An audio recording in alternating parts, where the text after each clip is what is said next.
kulanti wanaagsan oo wacan meel kasta oo naga daawanaysaan kuna soo dhawaada waraysigan aadka u kooban oo aanu ku waraysanayno fanaanka caanka ee Maxamed BK oo garabkayga fadhiya waraysigan ayaa wuxuu daaran yahay hadalkii hameen hore uu Maxamed ka yiri meel uu xaflad ku dhiganayay oo dad fara badan oo Soomaaliya siyaabo kale oo fasileen qaarna ay aad uga caroodeen taasoo sababtay habaar iyo eedayn iyo colaad iyo dadkii Soomaaliyeed ee bulshada ahayd in la iska hor keeno waxaan weydiinayaa Maxamed marka hore maxaa ku kalifay waxa inuu yiraahdo fanka iyo siyaasadda in la isdhex geliyo ma khasaba iyo waxa u qorshaysan mustaqbalka dhow iyo kan fog baa jiray Maxamed soo dhaw TV Universal marka عبد الحفيظ aad baad u mahadsan tahay Allah ku casmo ummadda Soomaaliyeed meel kasta joogaan inay daawanayana aad baan u salaamayaa waxaan cod dheer tacsi ugu diraya inna lillahi wa inna ilayhi raaji'uun dadkii naftooda ku waayay qarax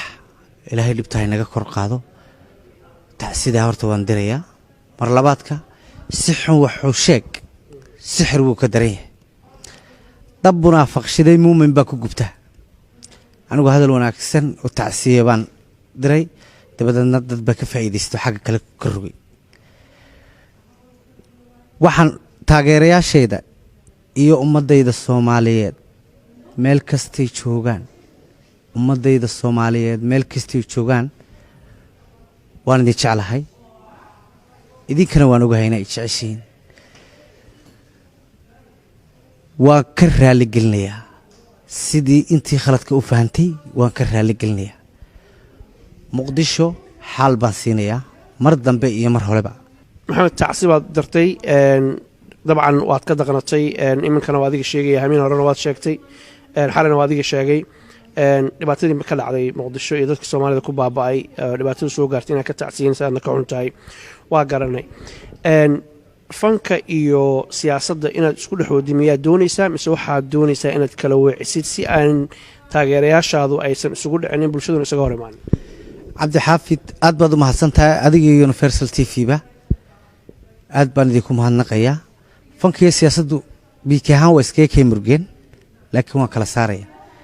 anigu fanaan Soomaaliyeed baan ahay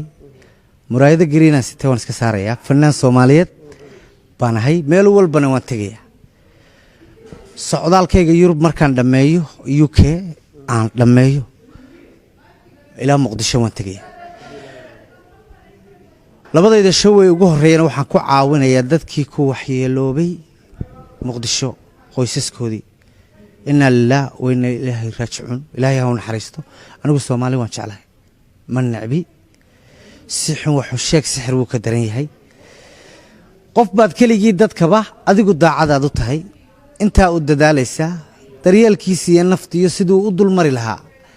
daadii u dhaafin lahayd hawliga ugu daashay ficil inta isaguna dil iyo xarkiya dabin laabayo ku maqan dibid laabiyada marka fanaanku qof markuu caan noqdo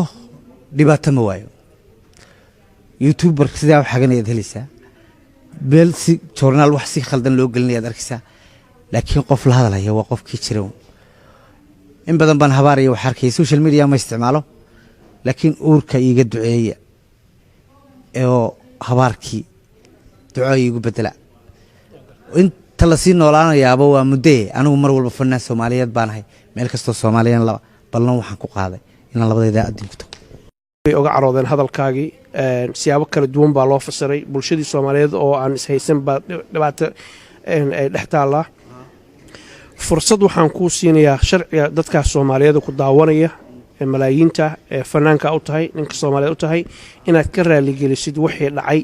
soo dhaw Cabdi Xaafid aad baad u mahadsan tahay waxaan u mahadnaqayaa adiga iyo Universal Adnaan oo kabarday naga duubayo nin qaali ah Barasaab iyo Cabdi Waasac oo niman qaali ah oo showgii muhiimka ugu horeeyay rag ilaha oo in la fadhiya dadka Soomaaliyeed waan ka raali gelinayaa deenu weyn cimaamadu ka dhacda khaladkuna waa la ismoodsin karaa igu tuurade markii hore cimaamada waa igu tuurteene igu tuura anigu siyaasad dambena kuma jiro ballan waxaan idinku qaadayaa meel kastoo Soomaali joogto inaan idinku imaado waan idinka raali gelinayaa I love Muqdisho xaalna waan siinaya intaas ayaanu kusoo gabagabeynaynaa haddii ilaahay yidhaahdo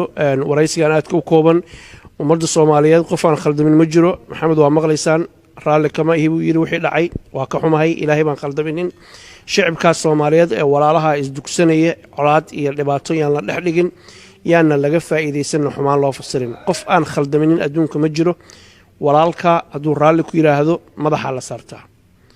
aad baa u mahadsantihiin maxamed aad baad noo mahadsantahay